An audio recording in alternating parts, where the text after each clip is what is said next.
주책 하서진님을 모셔보도록 하겠습니다. 네, 안녕하세요. 저는 SBS 방송 아카데미를 운영하고 있는 하서진 원장이라고 합니다. 반갑습니다. 네, 반갑습니다.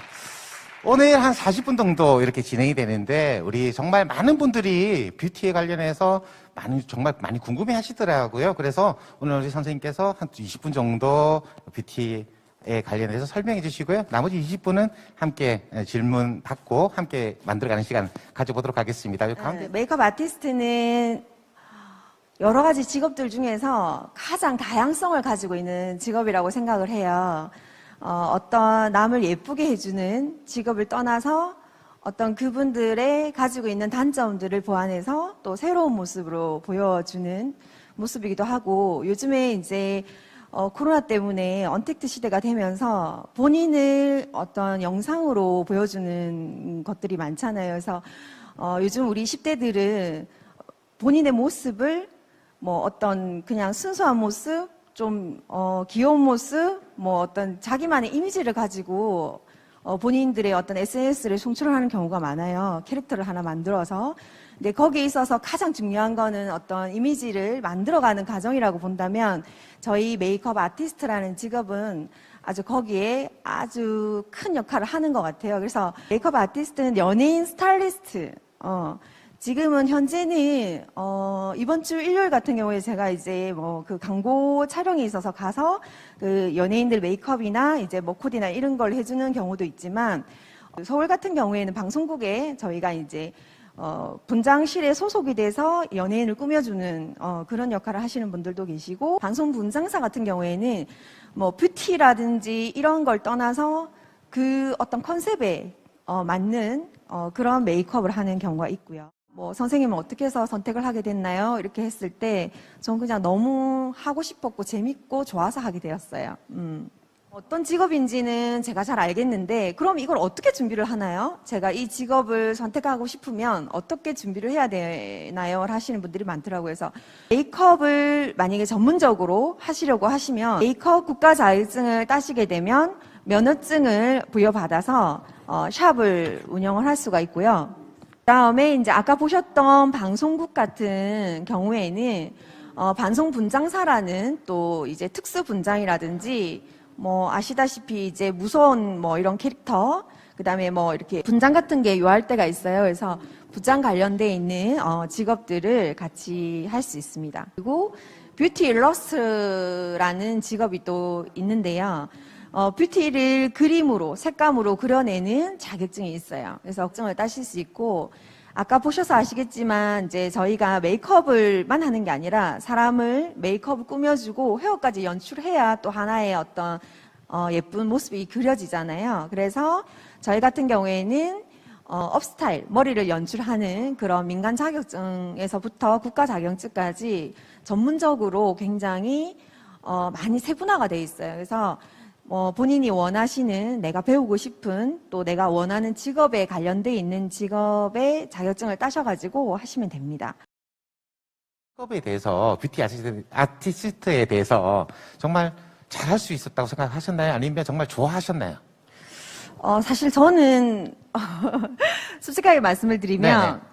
저는 좋아는 했는데 잘하지는 못했어요, 실제로. 좋아는 했는데 잘하지는 못했다. 네네, 잘하지를 못해서. 너무 겸손하신 거 아니세요? 아니요, 포기를 못했죠. 다른 분들은 제가 이제 같은 반 수업을 하면 다른 친구들은 이제 빨리 습득을 하는 반면에 저 같은 경우에는 남들이 얘기하는 소질이 없는 것 같은, 이제 빨리 습득을 못 하는 거예요. 손으로 이제 머릿속에서 느꼈던 걸 손으로 풀어내야 되는데 손이 잘 안 따라주더라고요. 저희는 크게 네 분야로 나누어져 있는 것 같아요. 아까 종전에 제가 한 분야를 설명을 드렸는데, 메이크업 아티스트, 메이크업 얼굴을 꾸며서 그분들의 보완을 해서 예쁘게 꾸며주는 뭐 뷰티, 메이크업 아티스트가 있는가 하면, 내일은 이제 손톱을 여러분들 알고 계신 손톱을 예쁘게 해주는 부분도 있고요. 그다음 피부를 가꿔주는 스킨케어 관련되어 있는 피부 관리 PD를 하는 경우도 있고, 그 다음에 헤어, 머리를 자르고 디자이너, 이렇게 해서 크게 네 분야로 나누어져 있다고 보시면 됩니다.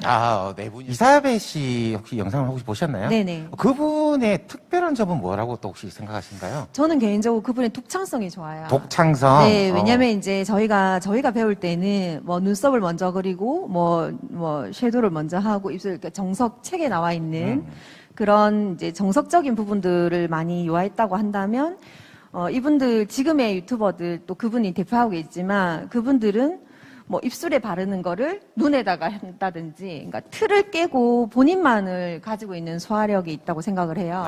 그런 것들이 사람들한테 호감을 또 자극하고 또 실제로 그게 어떤 틀이 있는 건 아니거든요. 그래서 그런 부분들이 굉장히 매력적이라고 느꼈어요. 저는. 손재주가 없는 친구들에게 네. 한번 뭐 어떻게 선생님께서 노력을 했다. 아. 그리고 이 정도까지 네. 해왔다. 이런 뭐 노하우? 네. 그걸 한번 말씀해 주시면 좋을 것 같아요. 가장 기초적인 거는 색채를 조금 이해를 하셔야 됩니다. 근데 어쨌든 제가 좋아하는 분야니까 누구보다도 이 분야에 대해서 세분화가 되어야 된다고 생각을 해요. 그래서 색깔에 대한 공부를 조금 하셔야 되고, 또 그거를 그림으로 그려낼 수 있는 게 가장 좀 중요한 것 같고, 또 그림으로 그려내야지 내가 가지고 있는 내 머릿속에 있는 내만의 개성을 그 그림으로 표현해서 다른 사람 얼굴에 표현을 할 수 있다고 생각을 하거든요. 그래서 그런 색채라든지, 그 다음에 그림으로 그려내는 방법이라든지, 그 다음에 이제 그 사람들의 얼굴형에 따라서 모양이나 다 다르더라고요. 사람들을 만나보면 그 사람들의 피부나 어떤 그런 게 다 달라요. 그래서 그런 것들을 자기 분야에 대해서는 적어도 조금 더 면밀히 남들보다 더 많이 공부를 하셔야 된다고 생각해요. 없는 백지 상태에서 도안을 하는 게 아니라 네네. 저희 같은 경우에는 이렇게 입체적으로 있잖아요. 얼굴이 네네. 대상이. 그래서 오히려 더 풀어내기가 쉽거든요. 그랬을 때 그 상대, 내가 이렇게 뭔가 그려줄 상대에 대한 분석이라든지, 그 다음에 어떤 색이 잘 어울린다든지, 이 정도만 캐치를 하셔도 충분히 그 사람의 특징을 이제 찾아낼 수가 있기 때문에, 제 생각에는 만약에 이쪽에 공부를 원하신다면 손재주보다는 그 분야에 대한 전문적인 전문성을 지식, 조금 네, 쌓아라. 네, 지식을 반드시 가져야 된다고 생각합니다. 예를 들면 뭐 학생이 대회를 나가서 뭐 큰 상을 받아봤거나 아니면 또 다르게 뭐 마음을 표현했다든지.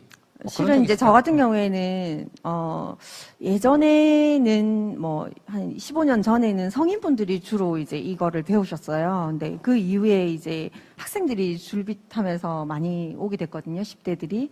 10대들을 제가 이제 케어하면서 중학교, 고등학교 시절을 이제 보내면서 사춘기를 함께 이제 저희 학원에서 하는 경우가 많습니다. 엄마, 부모님들과 함께 오셔가지고 막 이게 뭐 꿈을 위해서 얘기하기도 하고 반항을 하기도 하고, 그랬을 때 아이가 뭔가 아무것도 하고 싶지 않은 현실 속에서 부모님이 이거를 지푸라기 잡는 심정으로 와서 이제 저희 학원에 왔고, 또 이제 그 적성 검사라든지 아이 심리 이제 테스트 이런 걸 통해서 계속 꾸준히 관리를 했는데, 이 친구가 결과적으로 고3 때 대학을 진학을 하고 또 대학을 가서 취업을 했다고 이제 찾아왔었어요.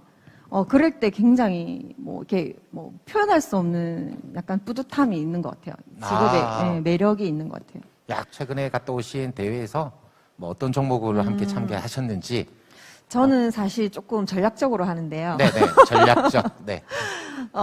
해외 대회는 어느 것보다 좀 특징적인 부분들이 워낙 또 잘 하시는 분들이 선별돼서 가는 경우가 많습니다. 이제 국내에서도 선별돼서 가고 또 다른 각국에서도 선별돼서 오시기 때문에 작게는 1000명에서 3000명까지도 오시거든요. 그래서 규모가 굉장히 큰데요. 거기에 저희 같은 경우에 10팀에서 20팀을 뽑아서 저희 학원에서 이제 가게 되거든요. 가면은 이제 그 나라가 어딘지, 심사위원들이 어떤 전공들인지 먼저 분석을 하고요. 사전, 네네. 중요하죠. 이를테면 뭐 중국에서 크게 한번 한 적이 있는데, 뭐 붉은색 위주로 제가 준비를 하기도 하고요. 좀 화려하게, 그 문화가 주는 것도 있더라고요. 문화, 그렇죠. 세계대회는 그 나라가 또 보는 시선이나 이런 문화적인 부분도 크고요. 네, 제일 중요한 거는 저희가 저희 나라만의 어떤 한복을 제작해서 메이크업을 하고 이렇게 꾸미고 간 적이 있었는데 그 친구가 대상을 받았거든요.